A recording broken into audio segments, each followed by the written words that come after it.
5 calon manajer Koperasi Desa Merah Putih meninggal usai jalani latihan dasar kemiliteran. Meski menuai kritik, pemerintah bilang tak ada kelalaian dalam penyelenggaraan Latsarmil. Latihan militer untuk tingkatan seperti SPPI dan sebagainya tidak terlalu keras lah ya. Tapi mungkin karena mungkin dia sakit dan sebagainya.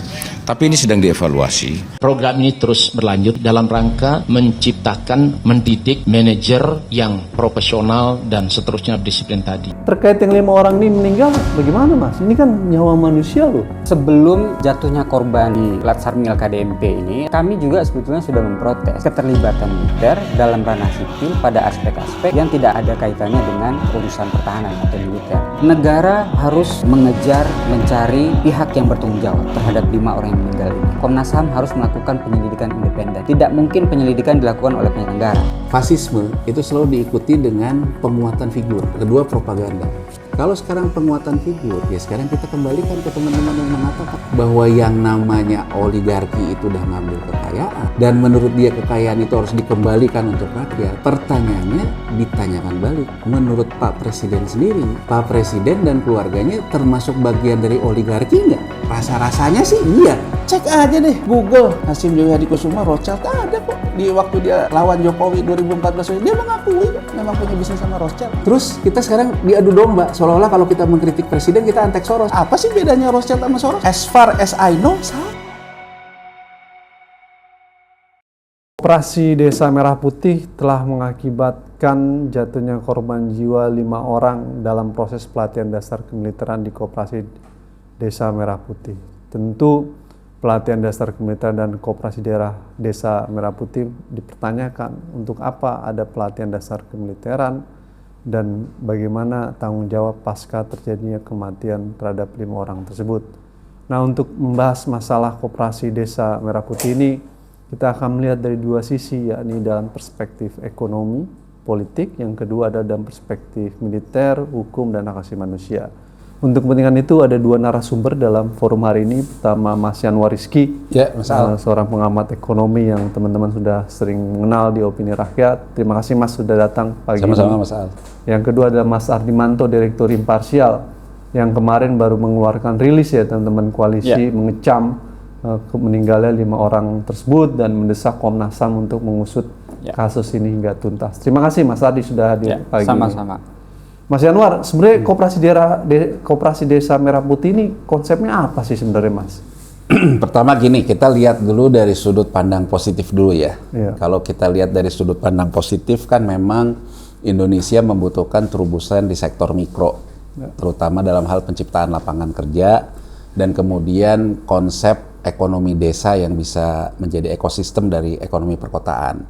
Jadi kalau kita lihat Mas Al ya, jadi sebetulnya dari tahun 2005 sampai juga sekarang itu kalau kita lihat data BPS terjadi yang namanya pergeseran postur tenaga kerja kita. Jadi kalau tahun 2005 itu sudah mulai ada tren bahwa sektor pertanian kita mulai digantikan oleh sektor jasa. Ya. Kemudian tren kedua adalah pekerja sektor formal bergeser menjadi pekerja sektor informal. Nah, yang perlu diketahui oleh Opini Rakyat gitu ya, jadi yang nonton podcast kita ini, definisi di BPS itu bekerja ke keluarga tapi tidak digaji pun dicatat bekerja. Jadi harus dipahami dulu nih, ada agar metodologinya sama-sama dulu nih. Kan kita kadang-kadang menganggap bahwa bekerja itu pekerjaan formal. Maka begitu di PHK, maka tidak punya pekerjaan formal. Tapi kalau di BPS, kalau misalnya di pekerja formal, dia dipecat, kemudian dikatakanlah balik ke kampungnya, bantuin si mboknya di sawah, meskipun tidak digaji, dia dicatat bekerja kembali, masuk ke sektor informal. Jadi kalau kita melihat data BPS itu, kita membedakannya dalam beberapa klasifikasi. Ada pekerja formal, ada pekerja yang bekerja dengan usaha sendiri, ya ini mungkin masuk juga yang sektor-sektor sangat ultra mikro dalam hal ini ya pengemudi ojol yang jadi mitra itu adalah berusaha sendiri. Ada juga yang bekerja pada keluarga tapi tidak bayar, ada yang bekerja pada keluarga dibayar, ada definisi itu. Nah jadi di luar pekerja formal semua ini masuk ke informal. Nah di 2005 itu sebetulnya sudah terjadi pergeseran. pekerja di sektor formal kita berkurang, pekerja di sektor informal kita bertambah proporsinya. Nah, semakin ke sini proporsinya ini semakin tambah banyak yang di informal. Jadi kita bicara sebelum terjadinya pemerintahan ini, tren itu udah ada. Jadi tren itu udah ada, angkanya itu udah sekitar berbalik nih. Yang tadinya 30 sektor informal, 70 formal. Sekarang tuh mulai berbalik nih. Sektor formalnya tinggal 40, informalnya 60. Jadi kalau sekarang orang mengatakan bahwa kita itu masuk ke era ya karena kita juga sering diberikan narasi yang menggebu-gebu ya dari Presiden Prabowo ini kan tentang propaganda segala macam. Jadi sebenarnya memang sudah berlaku yang namanya perbudakan modern di kita. Gimana maksudnya perbudakan modern? Jadi perbudakan modern itu kan orang kerja, tapi kerjanya itu kan nyari kerjaan, nyari order. Ya kan, nyari order di ojol gitu. Tapi sebetulnya dia dengan yang aplikator hubungannya mitra. Bukan antara buruh dan majikan. Jadi kan dia dalam posisi sebetulnya dia yang cari ordernya, dia yang segala macam. Aplikator hanya menyediakan platform, dia bekerja untuk itu. Dia usaha untuk ini dia sendiri, tapi dia bagi kan. Nah, ini kan udah kayak perbudakan kan, perbudakan modern yang terus dengan berbagai macam segala macam ini. Nah, mungkin saya sebelumnya kemarin Bang Al baru lihat satu konten yang menurut saya bagus menceritakan tentang kondisi ini. Jadi konten ini dia pakai ilustrasi, jadi ilustrasi kayak komik gitu ya. Jadi nggak jelas juga siapa yang bahas gitu ya.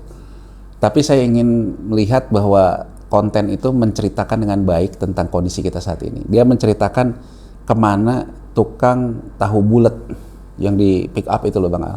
Tahu bulat. Dia bilang kenapa penjual tahu bulat ini hilang? Karena teman saya itu dia penjelasan dia bagus menurut saya. Satu, bahwa yang membawa mobil pick up itu, supir pick up itu, dia ngambil tahu ke tukang tahu, bandar tahu. Dia jalan. Yang membayar kredit mobil untuk jualan tahu itu si supir tahu ini. Gitu kan? Dia yang bayar kreditnya. Dia hanya ngambil tahunya. Tapi dia dikejar setoran oleh si pabrik tahu. Jual 500. Ya kan? Jual 500, orang viral kan karena di mana-mana tahu gitu. Nah, kendala terjadi adalah ketika harga kedelai naik, harga tahunya naik, si bandar tahu nggak mau tahu, pokoknya kamu harus naikin setoran ke sini. Mau naikin harga, sensitif terhadap harga kan? Konsumen susah. Nah akhirnya si supir tahu ini yang juga dahangan tahu itu menurut penjelasan di konten itu mengatakan bahwa dia cuma dapat capeknya aja. Dia tetap dikejar-kejar sama bayar kredit mobil pick up-nya, bayar BBM yang naik, tetap harus setoran. Sementara bandar tahunya pokoknya dapat setoran aja. Jadi yang berdarah-darah kan yang ini. Hubungannya ya kalau kamu nggak mau ya keluar aja. Kalaupun dia keluar, tetap aja dia dikejar-kejar sama tagihan mobilnya. Ini terjadi nih di kita. Jadi pekerja sektor informal mengakibatkan mereka sangat rentan terhadap yang namanya krisis ekonomi di pinggir jurang betul. Karena konsumennya pun elastis terhadap harga. Nah Bang Al, mungkin kita mau menggambarkan tentang supir ojol. Ya. Dalam saat yang sama saya lihat banyak di media sosial supir ojol ngeluh bahwa ini ada dua persoalan nih. Ya, seolah-olah bahwa misalnya dengan fee-nya dipotong menjadi 8%, maka otomatis mereka sejahtera. Diglorifikasi seperti itu. Tapi saya mendapatkan beberapa supir ojol yang pertama ngomong bahwa bagaimana dia diakalin oleh aplikator walaupun 8%, tapi diakalin lah, dia bilang pakai metode bahwa yang dipotong yang dimaksud fee itu per trip menurut si supir ojol, tapi oleh aplikator tuh dianggap yang paket hematnya. Nah terus, tapi saya menarik lagi karena mungkin ya kan algoritma selalu gitu kan, setiap kita buka apa jadi isinya timeline kita jadi supir ojol semua gitu kan. Betul. Kemudian saya melihat juga gitu, ada supir ojol lain yang mengatakan betapa susahnya dia saat ini mencari order. Jadi dia bilang dapat order sehari masih syukur, nggak dapat order nggak syukur. Sementara yang di pangkalan semua pada ngejar order. Ini fenomena yang mirip apa tahu bulat tadi nih Bang Al. Nah, kalau ojol apa yang menyebabkan itu? Jadi kalau menurut saya, ketika kita melihat, saya ingin mencoba membahasakan yang sederhana pergeseran pekerja formal ke informal ini Bang Al. Bang Al bayangin nggak di PHK dari pabrik, beli motor, kredit, ya kan? Jadi tinggal ojol. datang ke tempat ojol, beli jaketnya, beli helmnya, itu duit dia semua tuh.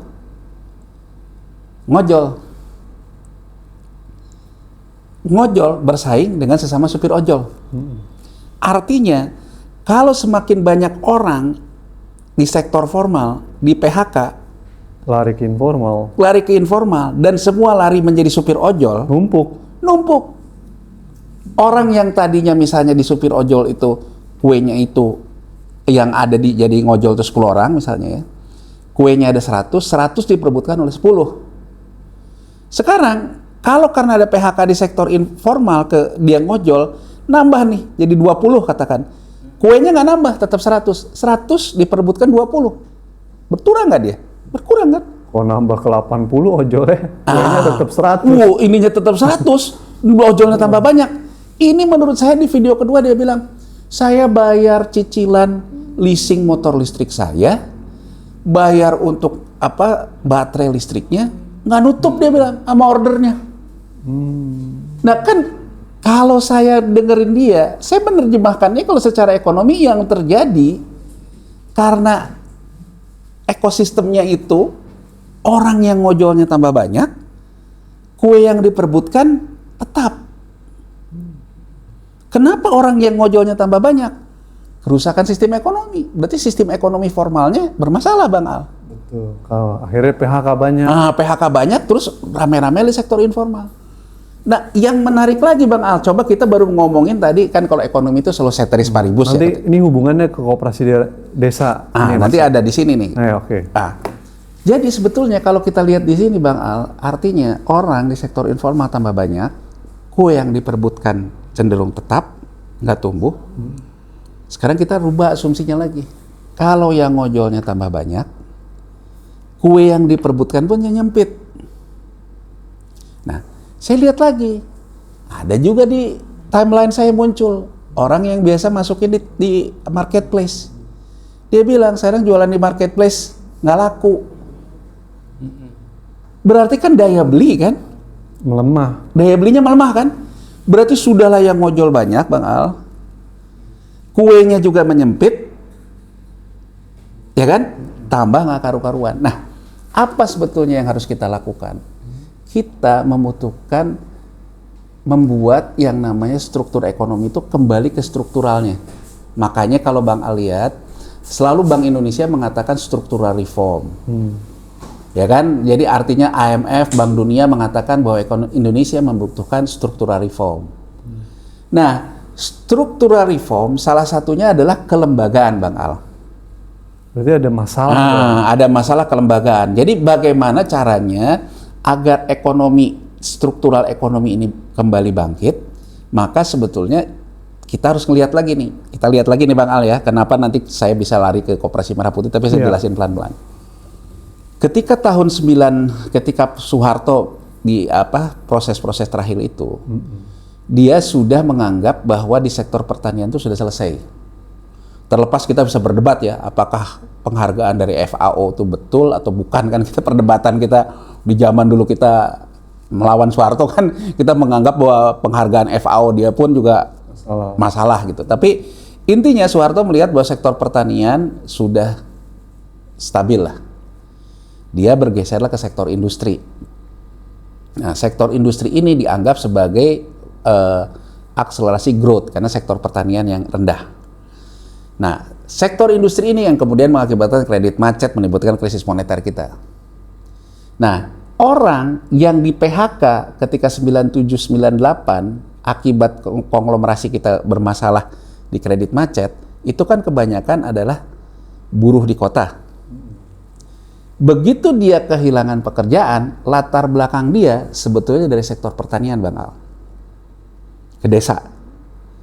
Jadi artinya begitu orang di perkotaan ini PHK, di pedesaan, jalan satu-satunya sebetulnya dikembalikan lagi ke desa. Biasanya tanahnya udah hilang. Nah, yang jadi masalah coba kita lihat. Apa bedanya kita sama Thailand, apa bedanya kita sama Malaysia, sama Vietnam. Kalau mereka struktural reform itu dengan melakukan reformasi menyeluruh terhadap sektor pertanian. Reforma agraria lah. Reforma agraria menyeluruh. Bahkan Filipina bagi-bagi lahan. Kita juga bagi-bagi lahan tapi kan nggak jelas juntrungannya. Nah, makanya ini soal ekonomi kelembagaan. Nah, Presiden Prabowo ini dia melihat bahwa untuk mengembalikan sektor informal di perkotaan yang secara struktur ekonomi ini buruk, sebetulnya dikembalikan lagi ke desa. Kelembagaannya, ini saya lihat dulu dari sisi idenya. Kelembagaannya dibentuklah dong yang namanya daulat rakyat dong. Kan gini loh Bang Al. Idenya dia nih. Idenya dulu nih ya, kita ngomong idenya dulu. Ketika model platform ini kan yang ngebentuk kapitalis. Tapi dia tidak pengen punya hubungan kerja, hanya mitra. Akhirnya perbudakan modern. Artinya kan sebetulnya kalau platform ini dimiliki oleh orang-orang yang dalam ekosistem ini, sebetulnya kan itulah koperasi kan? Benar nggak? Nah, dari sisi idenya berarti kan kita membutuhkan ekonomi yang ekosistemnya itu semakin ke arah informal, tapi kelembagaannya dimiliki juga oleh orang-orang yang bekerja di sektor itu. Kan gitu ya? Artinya bahwa kelembagaan ekonomi di desa itu harus dibentuk koperasi. Supaya tumbuh. Para pelaku bisnisnya itulah yang memiliki koperasi itu.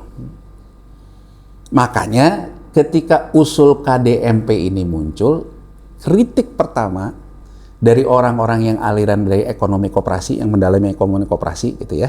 Kritik pertamanya, mana ada koperasi yang top down. Dibentuk dulu KDMP sedekian banyak, sentralistik, pokoknya kemudian masuk. Kalau itu apa bedanya juga dengan aplikator tadi yang saya ambil contoh? Apa bedanya juga dengan bandar tahu tadi gitu loh? Ya kan, Anda hanya mengatakan bahwa ini koperasi, tapi sebetulnya bukan koperasi. Karena bukan dari mereka untuk mereka dan bagi mereka gitu. Mungkin Prabowo ngerasa sosialis mungkin bangun jadi sentralis. Saya ingin mendudukan dulu persoalannya. Dari sisi ekonomi kelembagaan, memang kita membutuhkan ekonomi pedesaan yang dibuat kelembagaannya. Dan kelembagaannya adalah koperasi. Tapi bukan yang... Nah, kritik pertama adalah mana ada koperasi yang modelnya top down. Bukan bottom up. Kedua, Bang Al, kalau kita juga ingin mengatakan ekonomi komando, mana ada yang namanya koperasi dibuat generik? Misalnya Bang Al, apakah betul? Ini coba cara ngelihatnya dulu deh. Yang dilihat itu pertama adalah ini yang namanya Alfamart. Ya nggak tahu ya, boleh ngomong merek nggak di sini? Boleh, bebas. Ya kan? Misalnya Alfamart, Indomart, ya kan? Ada di mana-mana di desa-desa kita. Uangnya lari ke para oligarki kan gitu yang selalu diomongin kan, ya kan? Akhirnya tutup banyak Indomart, Alfamart. Akhirnya Indomart dan Alfamart ini menurut Menteri Desanya Pak Prabowo harus ditutup. Orang terus ngomong, loh kok kayak gitu? Dia bilang kita menghimbau, kan dari situ aja kacau balau. Tapi saya ingin memberikan gambaran Bang Al, sebetulnya artinya Presiden Prabowo dan orang-orang sekitarnya tetap melihat kue konsumsi, bukan merestrukturisasi ekonominya. Jadi gini loh Bang Al, yang dilihat itu, oh yang namanya uang berputar tuh di mana? Oh belanja di Indomart, oh belanja di Alfamart. Kalau gitu, bagaimana kalau Indomart dan Alfamartnya jadi punya koperasi? Jadi uang itu akan berputar di mereka. Begitu ide ini mau dijalankan, coba kita lihat di medsos. Tahu-tahu distributornya datang dari Indomart, Alfamart juga. Artinya apa? Tidak melakukan reforma struktural ekonomi. Kalau reforma sektor ekonomi berarti kan sebetulnya katakan saja kita menganggap bahwa bisnis di desa itu, bisnis koperasi itu adalah bisnis retail. Artinya koperasi ini kita harus melakukan pemberdayaan masyarakat menguasai yang namanya manajemen logistik, distribusi. Ya kan? Jadi kebutuhan koperasi harusnya dari petani. Dari petani. Bukan kemudian dari bagaimana segala macam desa. Nah, kritik saya yang kedua, menurut saya gimana ceritanya ya bahwa sebetulnya kita itu harus melakukan reforma struktural. Reforma struktural itu berarti kan harusnya mereka bekerja di lahan-lahan produktif. Kan harusnya dikembalikan dulu dong, mereka menjadi petani dulu, menghasilkan barang. Jadi ada salah satu yang saya lihat yang sekarang tuh Jadi betul. kira-kira menurut Mas Yanwar, nggak akan jalan koperasi desa Merah Putih kalau tidak ada agenda reforma agraria sebenarnya sebagai hal yang pertama, ya kan? Menurut saya gitu. Kalau petani nggak punya akses tanah, kalau mereka nggak bisa berproduksi dengan baik, percuma koperasi Merah Putih, gitu. Ya, kurang lebih gini loh Bang Al, saya mau ngomong juga, mana ada orang yang berhaluan ekonomi mazhab kiri, tapi tidak melakukan land reform. Mana ada? Kita lihat aja di dunia. Nggak mungkin. Nggak ada semua Jepang orang. land reform, Eropa land reform. Semua orang yang punya alirannya kiri itu artinya meretribusi kembali ke rakyat, selalu memulainya dengan land reform. Sekarang kalau menurut saya, kita menguji aja nih konsistensi. Benarkah KDMP ini beraliran kiri kan, karena banyak pembela kirinya kan, Kata Budiman, Fahri juru selamat. ya benar nggak kiri? Menurut saya kalau KDMP kiri, sebetulnya yang mendahulunya bukan KDMP tapi land reform. Yang mendahulunya menurut saya bagaimana petani bisa punya yang namanya Akses tanah, akses bibit, pendampingan di situ. Nggak usah jauh-jauh deh. Kita lihat Orde Baru deh. Orde Baru waktu itu apa yang dilakukan? Pendampingan kan terhadap petani kan? benar. Didampingi oleh dia di ini segala macam. Dilatih militer nggak? Enggak Bang Al. Enggak. Ya kan yang dia latih itu kan petani itu bagaimana caranya Bersuasembada pangan. bagaimana menahan menanam pupuk, hama segala macam kan, pendidikan segala macam itu. Jadi menurut saya dari sudut pandang ini saja kita patut bertanya, KDMP ini apakah menciptakan ekosistem bekerja atau KDMP ini lagi melakukan yang namanya merebut bisnis yang selama ini udah ada. Dalam hal ini Indomaret, Alfamart. Menurut saya ini yang terjadi. Dan kalau ini yang terjadi, begitu ini direbut, berarti kan sebetulnya konsep ini bukan konsep yang komplementer, melengkapi, tapi konsep yang membunuh kan. Ke masyarakatnya juga. Bang Al, sekarang gini. Apalagi pakai dana desa, Mas. Pakai dana desa nih ya. Sepanjang yang saya tahu, misalnya Indomaret, Alfamart, itu kan konsepnya waralaba. Berarti sebetulnya kalau kita mengatakan di satu kabupaten ada Indomaret, betul Indomaret itu jaringan franchise-nya yang grup besarnya, Alfamart juga grup besarnya. Tapi toko itu dimiliki oleh orang di desa, di kabupaten itu. Mempekerjakan orang desa juga. Nah, artinya sebetulnya KDMP membunuh mereka. KDMP sebetulnya memberikan iklim usaha yang tidak kondusif kan? Takut orang berusaha. Takut udah berusaha, udah gitu tahu-tahu dibilang disuruh bubar. Artinya sebetulnya apa konsistensi kita? Konsistensi kita artinya benar kita tidak menghendaki lagi kelompok pengusaha. Kita nggak usah Bang Al ya, dari KDMP ini kita bisa juga menguji apa betul kita tuh anti oligarki yang gede, sehingga kalau oligarki keluar, kemudian kita tidak butuh mereka, berarti kita tidak punya yang namanya insentif terhadap kelompok swasta. Ya. Sekarang saya ingin memulainya dari hal kecil, jangan ngomongin oligarki yang gede-gede. Pengusaha desa, Habis. yang cuman punya gerai Alfamart, Indomart, kemudian dia dimatiin. buat dia hilang nggak usahanya? Hilang. Hilang kan? Kesel nggak dia? Kesel. Iklim usaha jalan nggak? Nggak jalan. Dijawab enteng aja. Ya kamu terus sekarang bergeser dong. Bergeser jadi KDMP. Begitu dia bergeser ke KDMP, KDMP-nya pendekatannya sentralistik, bukan dari masyarakat itu sendiri. Untuk, kan gampangnya gini deh, gampangnya kita ngelihat nih. Begitu saya misalnya sekarang di desa nih, saya punya yang namanya gerai franchise. Gerai franchise saya dibubarin. Tawarannya harus ke KDMP. Artinya sama aja dengan saya harus dapat titik kan, kayak di SPPG-nya MBG kan. Titik KDMP kan, kurang lebih kan gitu Bang Al. Benar. Nah untuk dapat titik ini, dapatnya dari mana? Kan pertanyaannya ke situ. Kalau dari koperasi harusnya nggak gitu dong, harusnya dari masyarakatnya dong. Masyarakat berkumpul membangun. Nah, jadi sudah sampai titik ini menurut saya akhirnya ide KDMP itu kayak layu sebelum berkembang Bang. Idenya bagus, konsepnya bagus, tapi sebelum berkembang itu layu. Kenapa? Karena layu kembali cara berpikir kita bancakan. Jadi desain awal KDMP salah dan kacau sejak awal nih.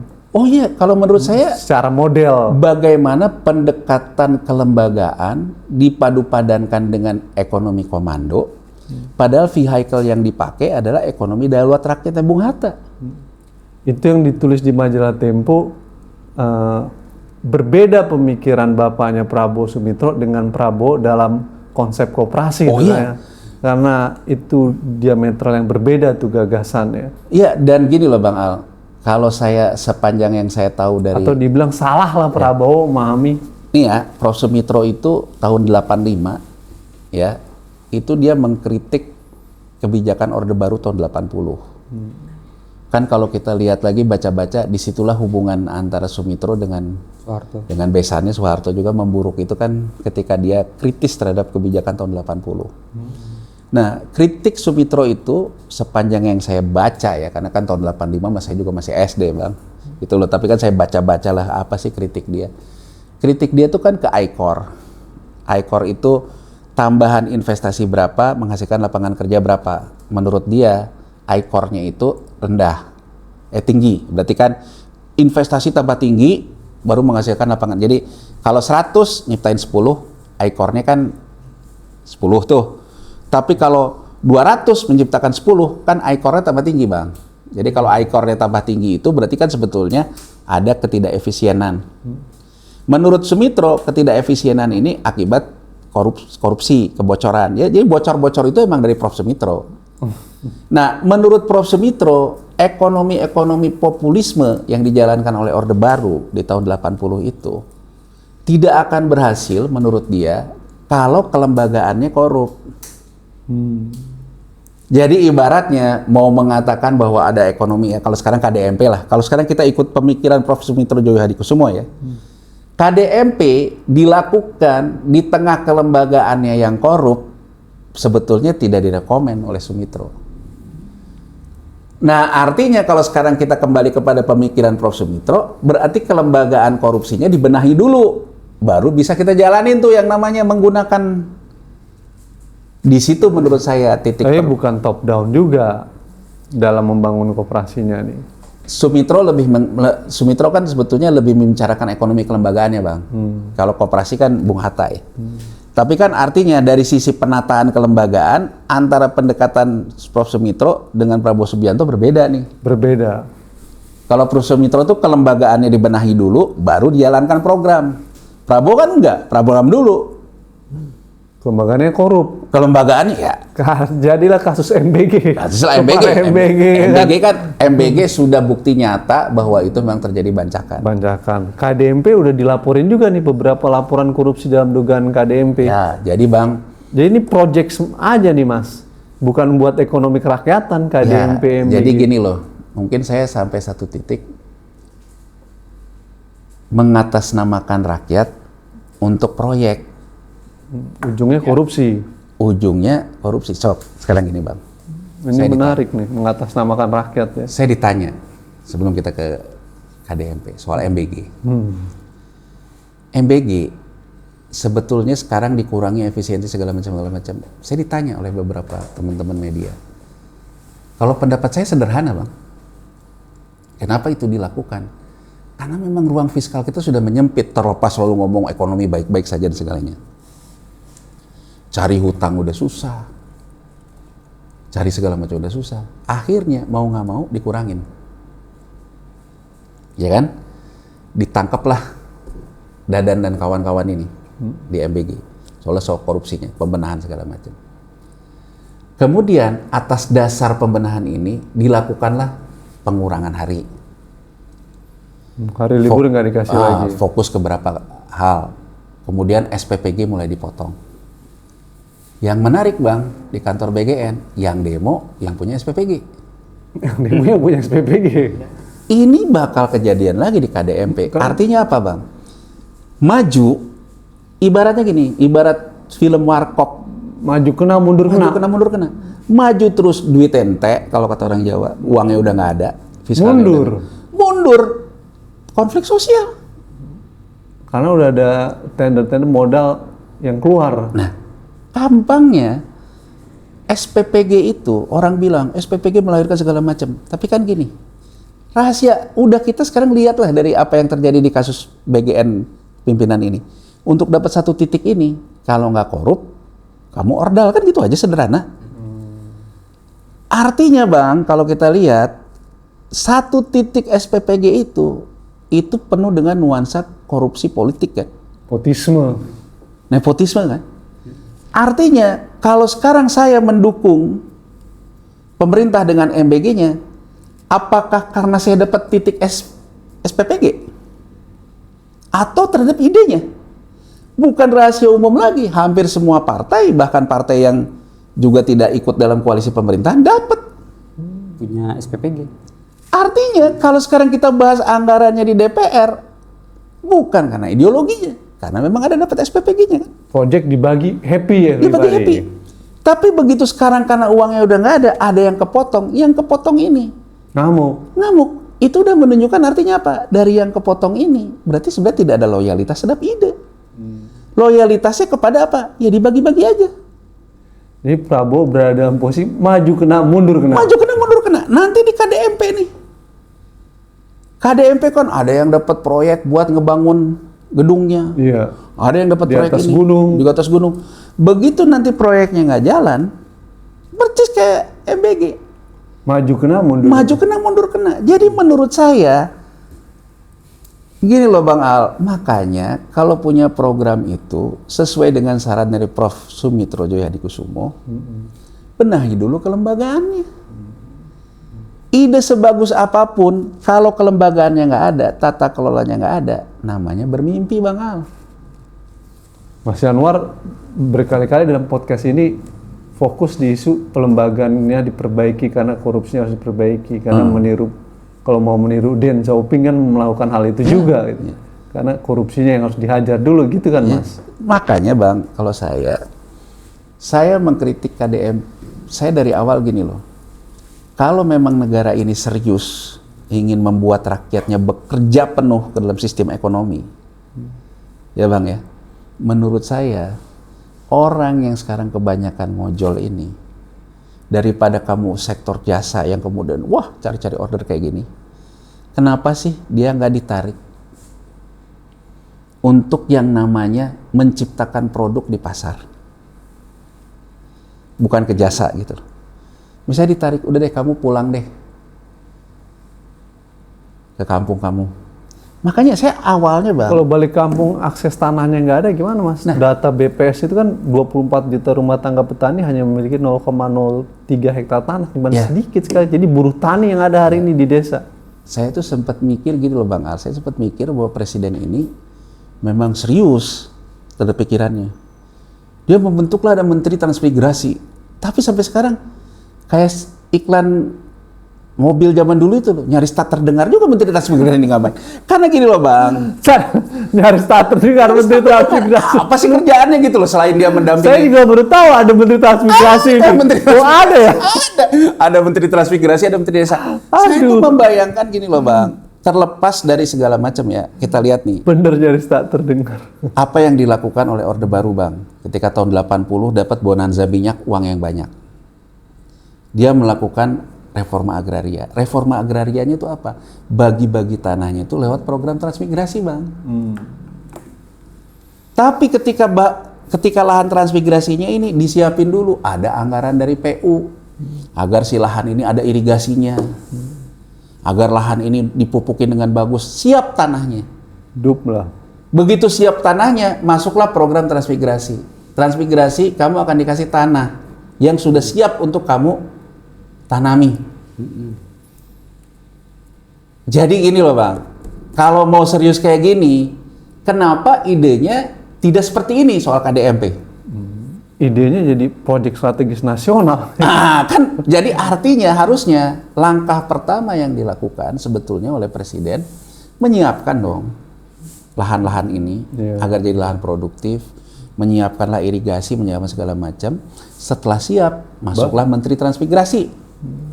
Baru level berikutnya diskusi KDMP itu. Jadi kalau kita mau ngomongin tentang KDMP-nya Bang, kan di level ketiga Bang. Tuh. Pertama itu kita mensekuritisasi lahan dulu, lahannya disuburkan, dibaguskan. Nah, ini jadi subjek tuh.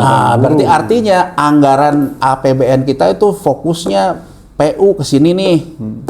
Ya kan, fokusnya ke sini, mana ini akan jadi quick win-nya Presiden gitu kan.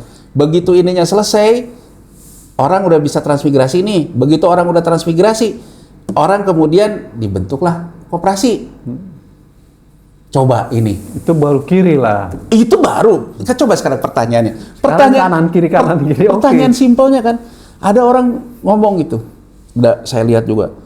Ini koperasi merah putih mau jualan toko kelontong, tapi lokasinya ada di pinggir jurang kan, ada di pinggir jurang. Terus siapa yang mau ke sana? Ini aja sudah evidence based Bang Al, bahwa ini sebatas proyek.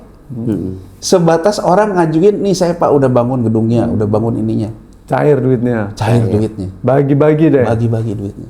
Korupsi. Nah, Bang Al, saya ingin menyoroti sebetulnya, saya program ini pada akhirnya duitnya dari mana? Utang nih. Nah, gini Bang Al.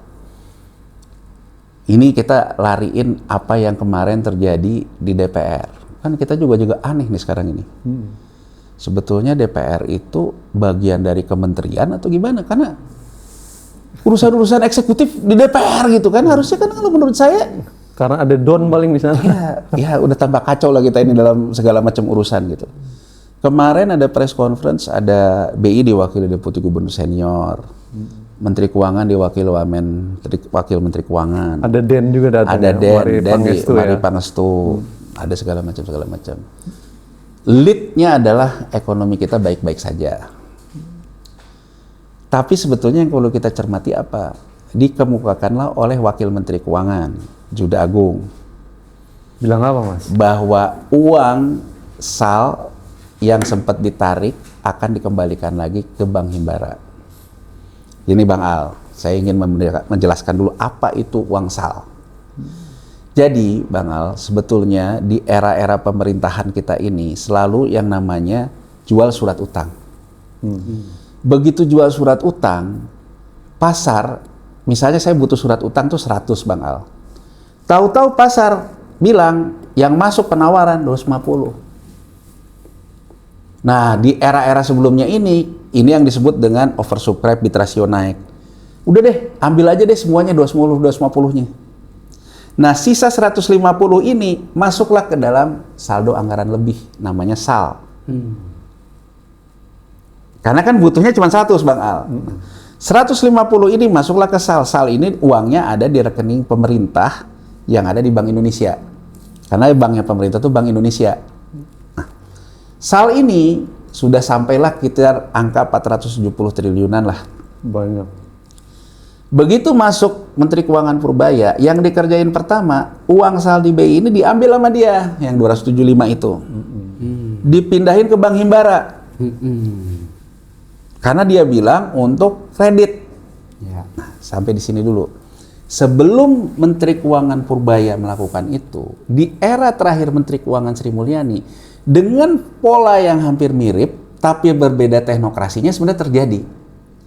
Jadi Menteri Keuangan Sri Mulyani Indrawati, Gubernur BI Periwardio, ya, terus ada Menteri Perumahan Rakyat juga, karena ada program 1 juta rumah juga loh, bukan hanya KDMP aja.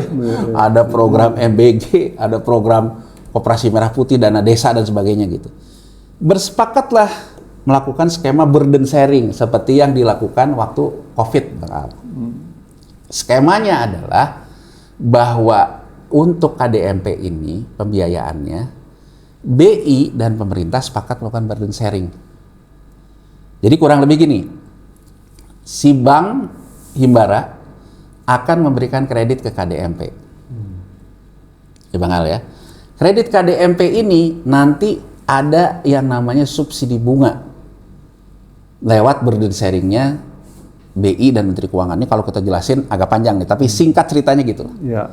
Ini metode yang ditempuh oleh Sri Mulyani. Jadi uang SAL tetap di BI, tapi ada mekanisme antara BI dan pemerintah dalam hal sinkronisasi. Nanti uang ini akan juga si Bank Himbara ini, begitu nanti dana desanya keluar, dana desa inilah yang akan nutupin pembiayaan terhadap KDMP. Banyak orang mengatakan pada waktu itu, ini mah bakal kredit macet lagi, termasuk saya. Ini kita belum bicara era Purbaya nih, masih era Sri Mulyani nih. Saya bilang, loh, Bank Himbara ini bank-bank BUMN. Ya, Sejak 2020, waktu itu kan berarti Sri Mulyani terakhir itu di 2025 lah katanya. Dari 2020 sampai 2025 saya bilang, Bank Himbara ini selalu melakukan impairment terhadap kredit macet. Impairment itu apa Bang Al? Itu dulu. Jadi ada standar akuntansi yang berlaku di tahun 2020. Kalau kredit itu macet Bang Al, dalam standar akuntansi yang baru ini, harus langsung dibiayakan. Nggak boleh dicadangkan lagi. Jadi kalau dulu sebelum 2020, Bang Al ngambil kredit ke saya. Bang Al macet nih ke saya. Saya masih taruh di neraca, cukup saya memberikan cadangan. Bang Al nih macet nih, tapi belum saya masukin ke rugi laba. Standar akuntansi baru tahun 2020, begitu Bang Al itu macet, nggak boleh di situ. Harus langsung saya masukin ke biaya di rugi laba, ngurangin laba saya. Ya Bang Al ya. Nah, angkanya ini gede-gede nih. BRI tahun 2020 30 triliun. Mandiri angkanya 25 triliun. Gede-gede. kredit macetnya nih. Yang dibiayakan. Oh, ini dibiayakan. 2021 gede lagi. Nah, kenapa impairment ini terjadi? Impairment ini terjadi karena kredit macet di BUMN karya yang dibiayai oleh Bank Himbara. Jadi maksud Mas Yanwar, kredit macet tinggi. Ya, saya ingin memberikan gambaran kenapa Bank Himbara melakukan banyak impairment setelah pemberlakuan standar akuntansi 2020 yang tinggi. Karena Bank Himbara ketika di era Jokowi sebelumnya dipaksa, ataupun kita anggap aja lah, dia disuruh memberikan kredit untuk program prioritasnya Jokowi, dalam hal ini infrastruktur, dalam hal ini BUMN karya. BUMN karyanya macet semua Bang Al. Ya karena kan balik lagi, Jokowi juga sembrono juga kan, buat ini, buat itu, bayarnya gimana nanti. Ya ini loh, saya juga ingin memberikan pemahaman loh, Bank Himbara, bank negara, tapi bukan berarti uang yang beribu-ribu triliun di situ tuh uangnya negara, itu uangnya nasabah Bang Al. Uang rakyat tuh. Iya, uang yang nabung di Bank Himbara, uang negaranya mah modal negara saja. Jadi ada kesalahan paradigma banget dari mulai Jokowi sampai ke Prabowo, seolah-olah tuh menganggap tuh duit uang tuh negara. Uang negara, duit nenek, uang negara pun dianggap duit kayak duit nenek moyang gitu. Bisa dipakai buat program-program. Padahal kan itu kan duit nasabah Bang Al. Ya kan? Nah, ada ketentuan tentang perbankan. Nah, saya pada waktu itu mengatakan ini mah belum selesai ngatasin kredit macet dari penugasan Jokowi, ditambah lagi dengan penugasan baru yang kemungkinan besar akan macet lagi. Oke, belajar dari empiriknya Jokowi gagal Iya, tuh. kan saya bilang nih, ini mau dimulai. KDMP dibiayai oleh kredit Bank Himbara. Itu kan penugasan. Lah, penugasan di era Jokowi aja masih melahirkan masalah. Udah ditambahin masalah baru. Waduh, 2 kali masalah tuh. 2 kali masalah.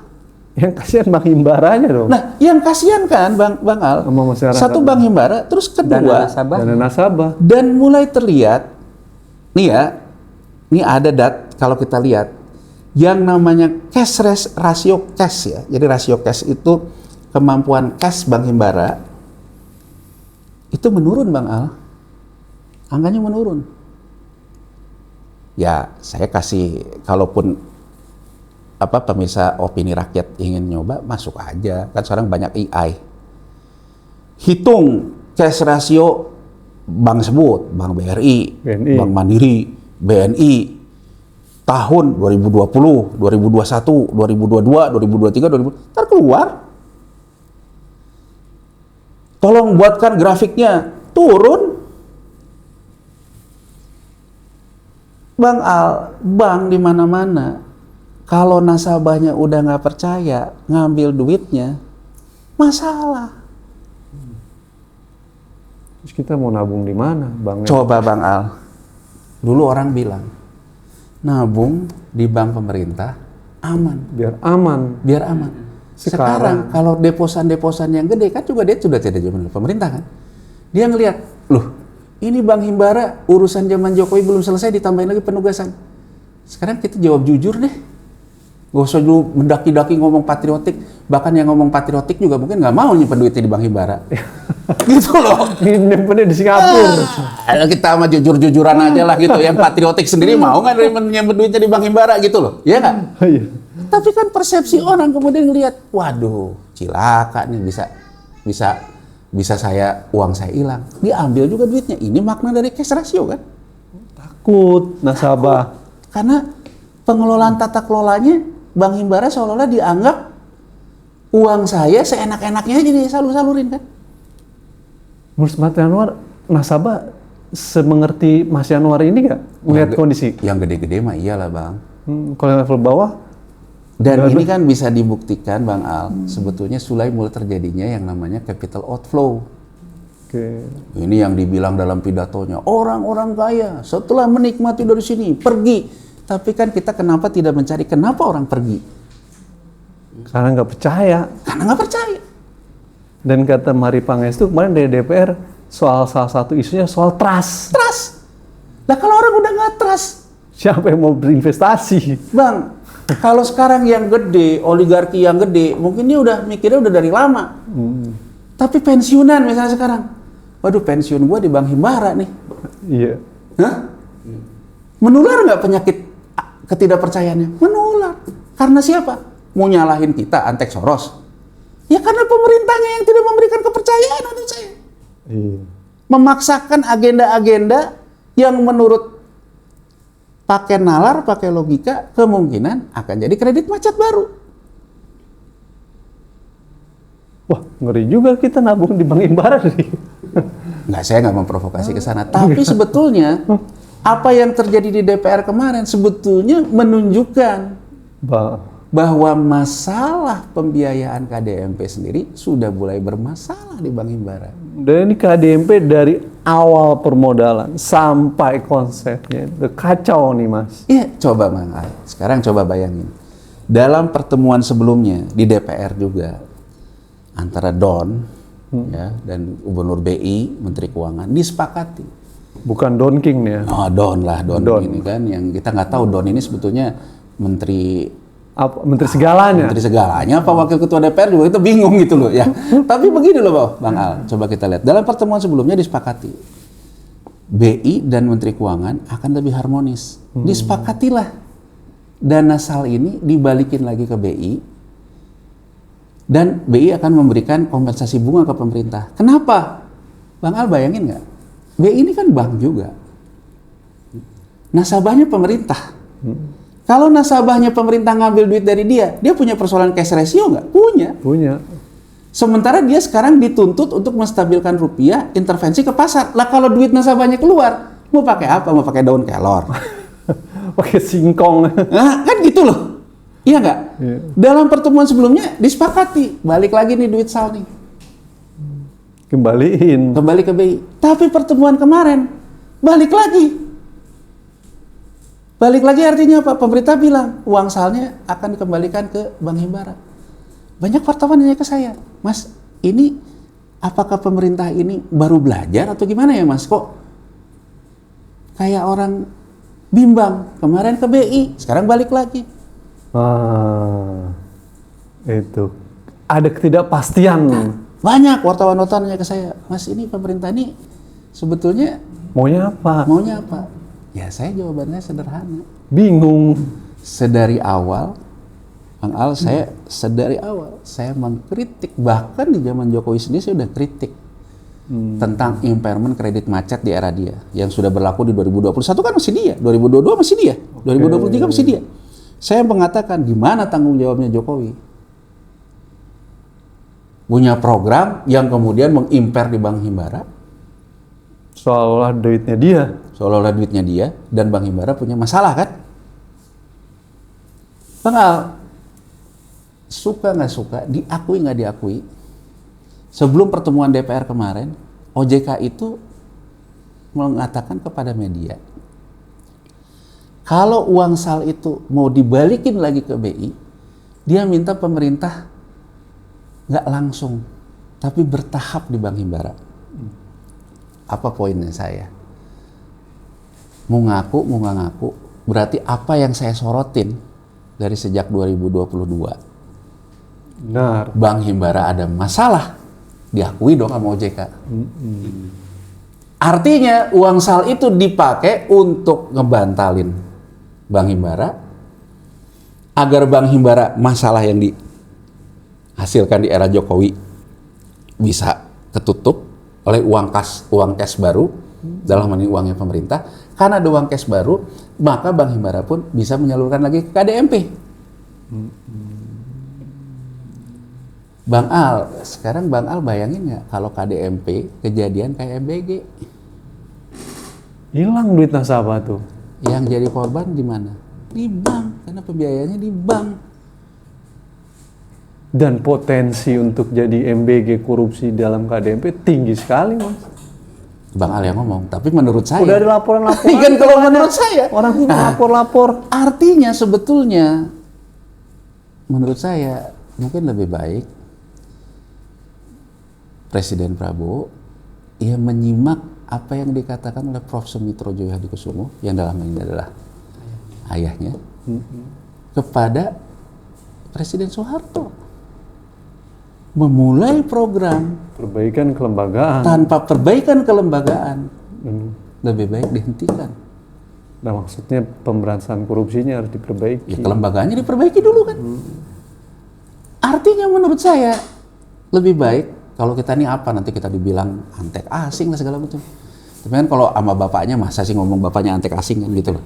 Udah nggak denger dia sama bapaknya. Iya kan? Orang sama pidatonya dia 5 tahun lalu jadi lupa. Ya. Jadi kalau menurut saya ingin menggunakan narasinya Prof. Sumitro Joyo Hadikusumo ketika dia mengkritik Presiden Soeharto dengan program-program populisnya di tengah kelembagaannya yang korup. Jadi kalau menurut saya, jangan-jangan krisis itu dimulai oleh ketidakpercayaan yang diciptakan oleh pemerintah dengan memaksakan kehendaknya di saat kelembagaan ekonominya korup. Sehingga semua proyek ini isinya cuma bagi-bagi kue. Jadi kalau menurut saya Bang Al, apa kaitannya manajer KDMP dilatih kemiliteran, meninggal 5. itu pun nanti dibahas sama imparsial lah. Tapi intinya gini loh, apakah dengan saya dilatih militer, otomatis saya tidak akan korup? Itu dulu pertanyaan. Bang Al, kita nggak usah basa-basi ya.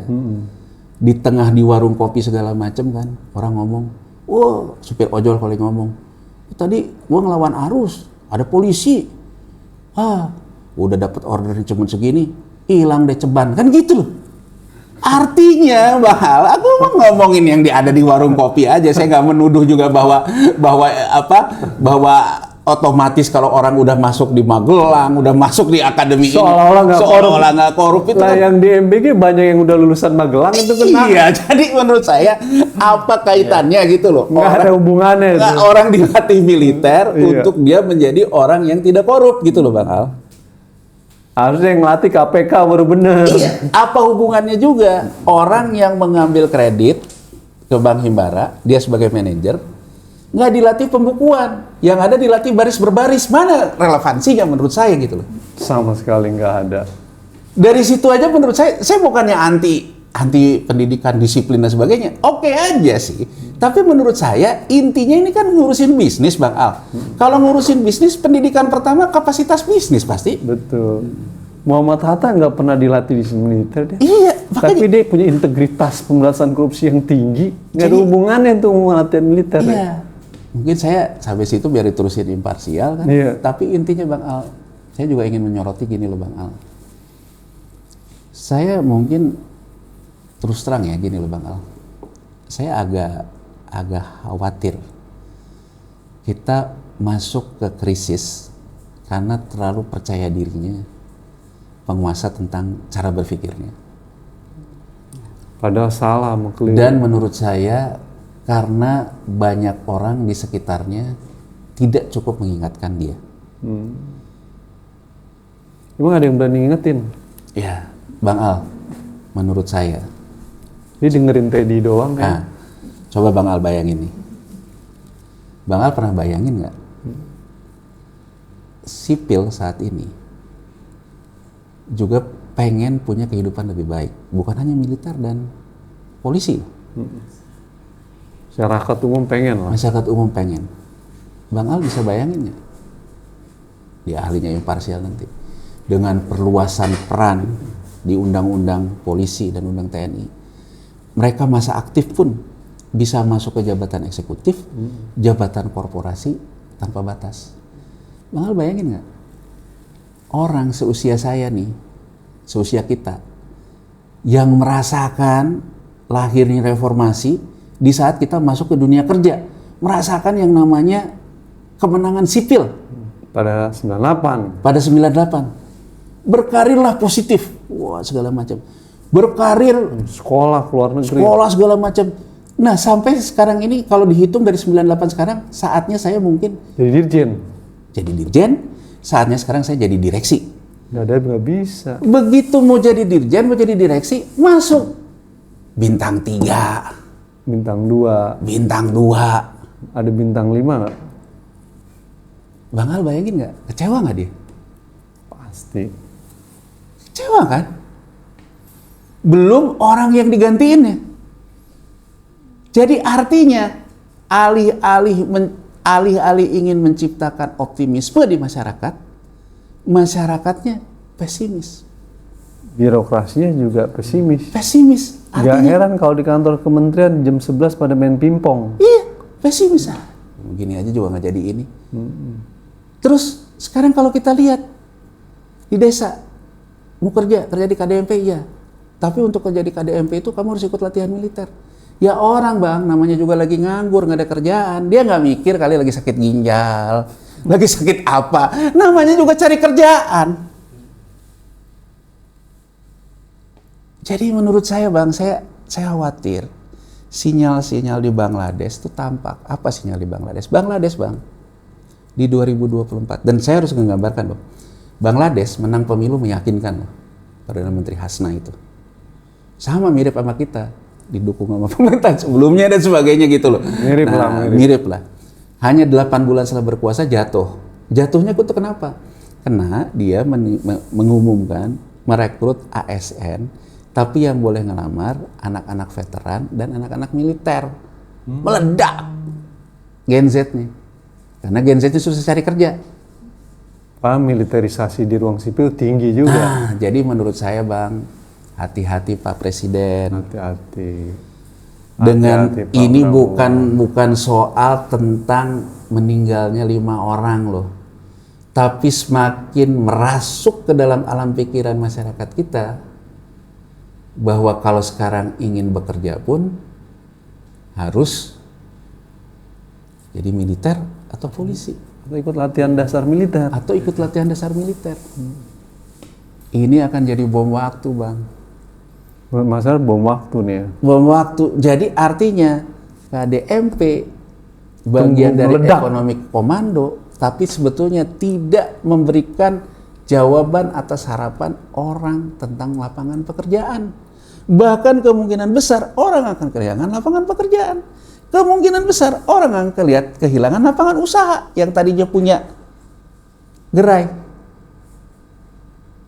Saya cukupin di sini, Bang. Ekonomi, Bang, tidak akan pernah krisis kalau tidak terjadi krisis sosial. Saya hanya ingin mengingatkan sinyal ini kalau dibaca, kalau terus diterus-teruskan, ngeri. Ini potensi krisis sosial.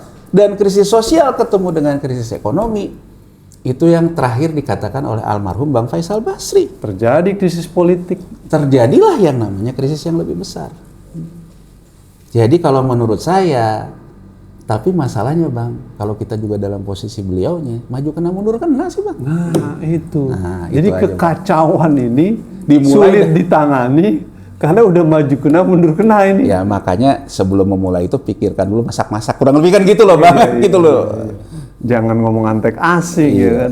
Jawab aja, menurut saya sih intinya bisa nggak ini mengatasi merapatkan antar kelas, bukan malah memicu perang kelas loh. Kalau memicu perang kelas soal waktu aja.